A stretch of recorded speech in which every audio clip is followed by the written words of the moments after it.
Retomamos la comunicación con Daniel Arroyo. Estábamos hablando del desempleo, Daniel.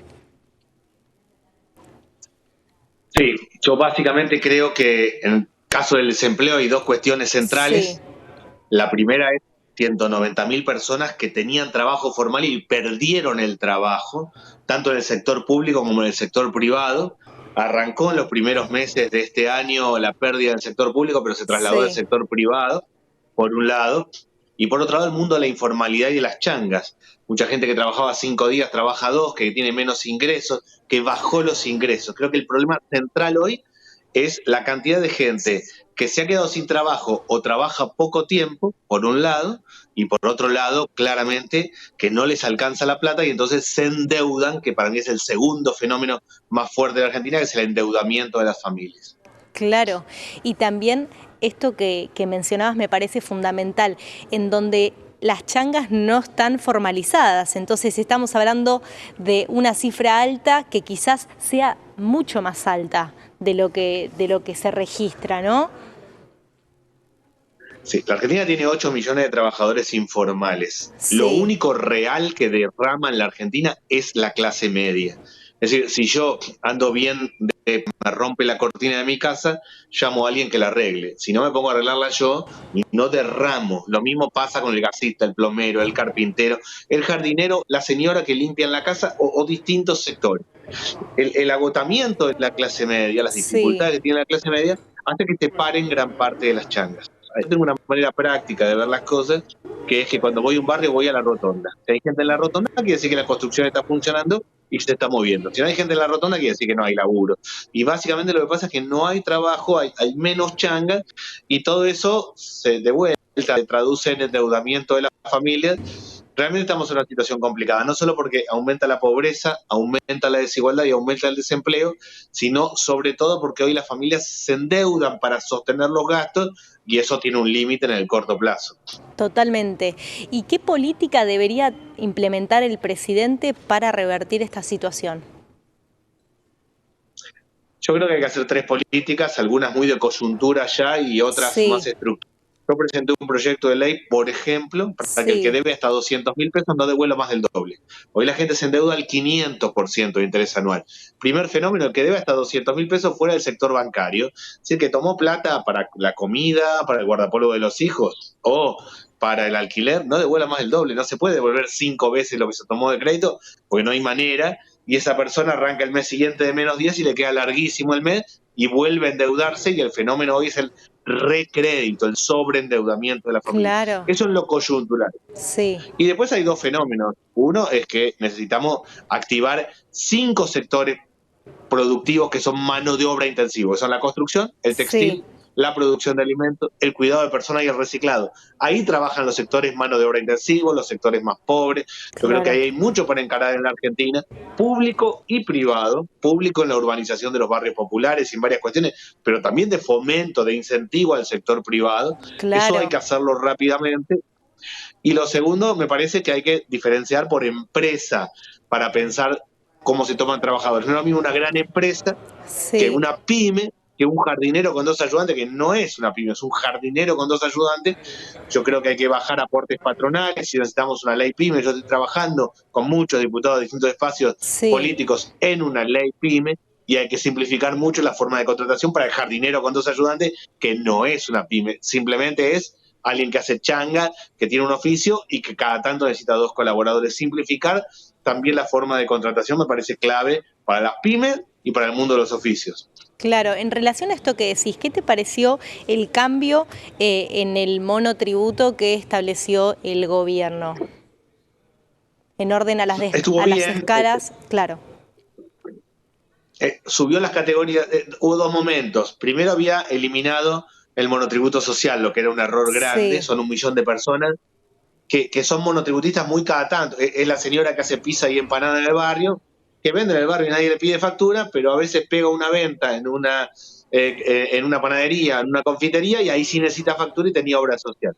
Bueno, claro. lo había eliminado, por suerte volvió a instalarlo. Y segundo, me parece bien lo que subió con las categorías. La idea de subir, que Bien, uno necesita facturar sustantivamente para subir de categoría en el monotributo. Esas dos cosas me parecen bien. Incorporar un elemento que si está bien usado va bien, que son los de los colaboradores. Mal Claro, usado puede ser realmente muy negativo, pero que si hay controles de verdad y el Ministerio de Trabajo opera de verdad, el tema sí. del monotributista con dos colaboradores, sea un profesional o sea, como antes decía, un jardinero, un tipo que hace turlo, algo Sí, de por el estilo, sí yo creo que eso ayuda. claro. Y en relación a este proyecto que me estás mencionando, que están trabajando en torno a las pymes, ¿qué es lo que se busca? Se buscan tres cosas. A ver. Una es que así como hay un RIGI, un régimen especial para grandes Sí, inversiones, lo haya para las pymes. Las pymes son el claro, 70-80% del trabajo. Ese régimen tendría que tener tres partes. Una parte que es impositiva, hay que bajar la carga impositiva. Es impresionante la cantidad claro, de impuestos, no solo de impuestos que pagan las pymes, sino la no compensación. El Estado le debe claro, plata por un lado, porque no le debe por IVA, por ejemplo, no lo puede compensar con otro. Simplificar y bajar la presión tributaria. Según y sobre todo para las pymes, que yo diría están en es sectores mano de obra fundamental. intensa. Segundo, ¿cómo? Que es fundamental esto que estás mencionando, porque uno de los mayores No, problemas para las pymes son las cargas sociales que tienen que pagar. absolutamente. Ahí van las cargas sociales y va la Bien, presión tributaria. Segundo, el tema del acceso al crédito. Es complejo en sí, general el acceso al crédito en la Argentina, pero las pymes tienen que tener un crédito diferente, subsidiado. Ahí tiene que haber un rol del Estado subsidiando tasas, fondos de garantías para que efectivamente claro, puedan acceder a crédito. No hay manera de que sí, se amplíe la torta productiva o se generen cadenas de producción sin crédito. Y claro, tercero, el tema de lo que decía de los mecanismos de contratación, especialmente de los nuevos trabajadores y bien, especialmente aquellos que están en el sector informal, que podrían entrar y generarse un mecanismo donde realmente baje fuertemente el tema de los aportes patronales. Yo ahí sí creo que hay que poner sí. mucho el acento en jóvenes de 18 a 29, donde está la mayor tasa de desocupación, vinculado con el punto anterior, pero esos son los tres puntos. Y la cuestión impositiva, bajar cargas impositivas, simplificar el acceso al crédito y potenciar el acceso al crédito subsidiado, y bajar los tributos para personas, son las tres cuestiones centrales hoy para las pymes. Claro, y en relación a la reforma laboral que estableció el gobierno, los 6 meses de prueba y en algunos casos un poco más, ¿cómo ves esta nueva normativa? Yo para mí todo depende de qué capacidad de control real tenga el Estado. Un problema hoy es que el gobierno básicamente establece un mecanismo que es nada de Estado y todo el mercado a lo bestia. Entonces, un mecanismo de prueba de 6 meses puede ser razonable si alguien lo controla de verdad. Si se Claro, genera un sistema de rotación donde alguien toma 6 meses una persona, lo saca, toma otra, luego toma otra, si tal no cual. hay control, es un esquema de flexibilización absurdo y que simplemente genera condiciones laborales brutalmente flexibles y brutalmente a la baja. A mí lo que me preocupa más que la normativa Sí, es que se está desarmando toda la estructura de control del Estado y el presidente explícitamente habla del Estado, que es un topo que viene a destruir el Estado. Entonces, es difícil, muy difícil verdaderamente en ese contexto, pensar que una normativa el Estado lo va a controlar. Yo la veo razonable, son 6 meses, dependiendo el volumen sí. de la empresa, la veo razonable, lo que no veo razonable es el corrimiento del Estado y ningún mecanismo de control. Hoy, objetivamente, Claro, el Estado se corre en todo. claro, me parece que con las medidas que realizó el presidente con la ley Bases, en donde ya reglamentó la primera parte, es importante que de la mano venga el control, porque si estamos viendo que cada vez hay más despidos en el sector público, ¿de qué manera se va a controlar eso?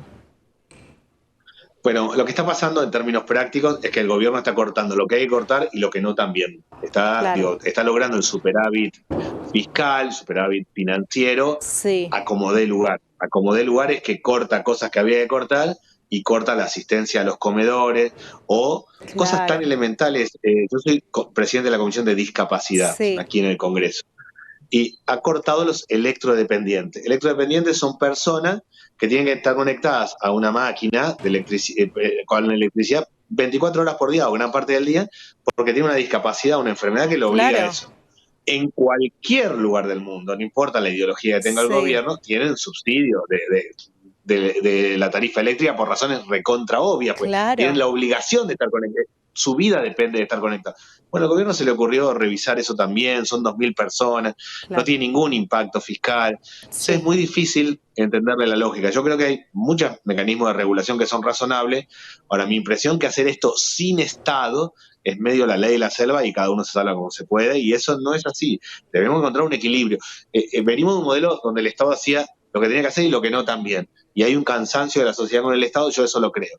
Ahora, nada del Estado que no regule las tasas de interés de la tarjeta de crédito, ni la medicina prepaga, ni el tema de electrodependiente, ya es un exceso absurdo, realmente. Claro, igualmente me parece que ya en campaña lo estaba anunciando todo lo que iba a hacer. Me parece que las medidas que va tomando en estos meses está reflejando que lo que dijo lo está llevando adelante, que es un problema, ¿no? Porque, como estábamos hablando, el equilibrio es fundamental en el país. Gracias por estar conectado y por tu tiempo. Un placer. Gracias y buenas tardes. Hasta luego. Ya seguimos con más información, no te vayas.